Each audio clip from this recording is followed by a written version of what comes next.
Hi there again guys, Sheldon from Find It Archery Supplies back with another one of our bow reviews. I do apologise for my voice, just coming out of a cold, but we just received some of our new stock from Win and Win, and today we're going to talk about the Sebastian Flute premium forged riser. This is the new colour out of Win and Win, or Sebastian Flute I should say, which is a matte grey. It is an absolutely beautiful finish. Flawless if you actually take a close look at that. Same with the other side. But I've seen a few of these risers now in different colours, and this is actually probably the nicest finish to get in this riser. It is absolutely gorgeous. Okay, we'll start with the handle. Hand grip on this isn't too bad, but probably a tad small. Would suit somebody with a smaller hand. I think somebody with a hand the size of mine might actually struggle with this a little bit to keep it in their hand. It's quite close. As you can see, I can wrap my fingers almost all the way around that riser there. From a shooting perspective, probably not the best thing in the world. I would dare say that most people that have these would have to build that grip up at the back to try and get that elevation so that they can get that thumb nice and flat. It's probably really the only real major negative to this riser is that grip size. It's just that tad bit small. But you know, as far as the limb pockets go, I'm very fussy about how limb pockets are and how they work and everything like this. Very similar system to the Win X riser in Win and Win's range. You've got your main tiller bolt and you've got your side adjustment there.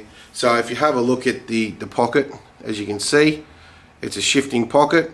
So it does give you a nice flat angle in. So it allows for a nice smooth transition from the limb into the pocket.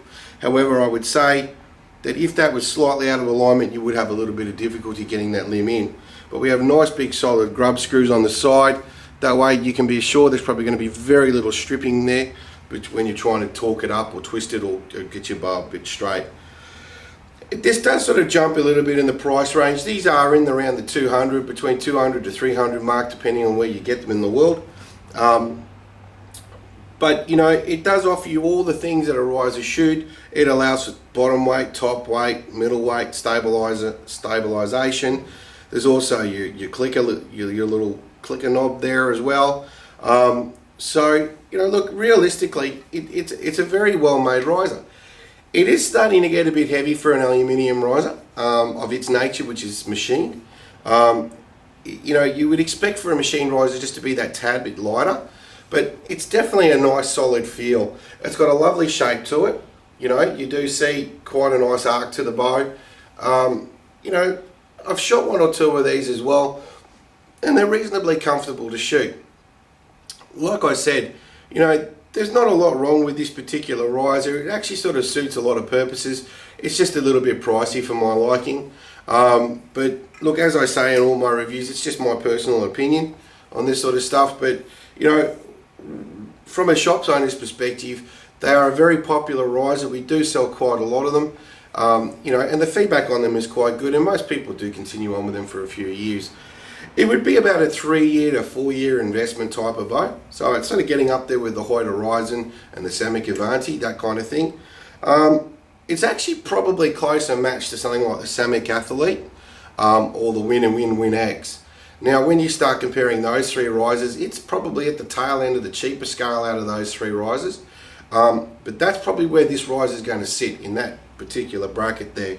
But look, you know, if you're thinking about getting into the sport, wanting to spend a little bit of money on a premium riser, this is probably where you would start looking if you were after that kind of money. Like I said, you know, you're looking at around sort of the 250 mark to jump into something like this. But look, as far as we're concerned, it's actually a pretty good bow. It performs quite well. It has performed quite well. Know plenty of people who shoot them. You know, really, it's just a personal preference on this one. My only negative to this, as I said before, is that hand grip. It's just awfully thin. So somebody with a big hand, it's probably really not going to suit you.